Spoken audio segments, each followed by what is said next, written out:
పేజీలో సాక్షిలో ఈ వార్త అయితే మిగిలిన పేపర్లో రాదు, అసలు మనం చూడాల్సిన అవసరం కూడా లేదు. గుంటూరు జిల్లా తాడికొండ నియోజకవర్గం ఫిరంగిపురంలో ప్రారంభించనున్న సీఎం జగన్. తర్వాత అసెంబ్లీ నియోజకవర్గాల వారీగా 10 రోజులు రాష్ట్రమంతా కార్యక్రమాలు. సత్కారంతో పాటు పనితీరు ఆధారంగా 3 కేటగిరీల్లో అవార్డులు. కనీసం ఏడాది నిరాటంకంగా పనిచేసిన ప్రతి వాలంటీర్ అర్హులే. మొత్తంగా 2,55,464 మంది వాలంటీర్లను సత్కరించనున్న ప్రభుత్వం. వరుసగా 4వ ఏడాది వాలంటీర్లకు వందనం. అంటే జీతాలు పెంచమంటే, వేతనాలు పెంచమంటే పెంచకుండా ఇలా వాలంటీర్ల వందనం పేరుతో అప్పుడప్పుడు వీళ్ళకి ఏదో గుర్తింపుగా కొన్ని అవార్డులు ఇవ్వడం, రివార్డులు ఇవ్వడం ఇవన్నీ చేస్తున్నారు. ఇప్పటికి 3 సార్లు ఇచ్చారు. సత్కారం పొందిన వాలంటీర్ల సంఖ్య లక్షల్లోనే ఉంది.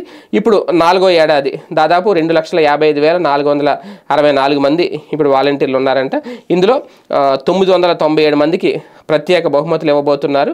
అలాగే 15,000 చొప్పున దాదాపు మున్సిపల్ అంటే మున్సిపల్ కార్పొరేషన్ స్థాయిలో ఒక్కొక్కటి వంతున 796 ఉత్తమ వీడియోలను ఎంపిక చేసి వాటిని చిత్రీకరించిన వారికి 15,000 ఇవ్వబోతున్నారు.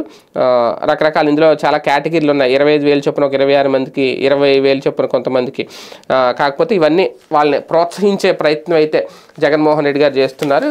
ఆల్రెడీ మొన్న రేషన్కి సంబంధించి పేరుతో ఆ శాఖకు సంబంధించిన పేరుతో ఒక 790 రూపాయలు ఎంతో పెంచారు కదా, 750 రూపాయలు ఎంతో. ఇప్పుడు మళ్ళీ అధికారంలోకి వస్తే కనుక వాళ్ళకి ఏమైనా వేతనాలు పెంచుతామని ఏమైనా హామీ ఇస్తారేమో ఈ సభలో.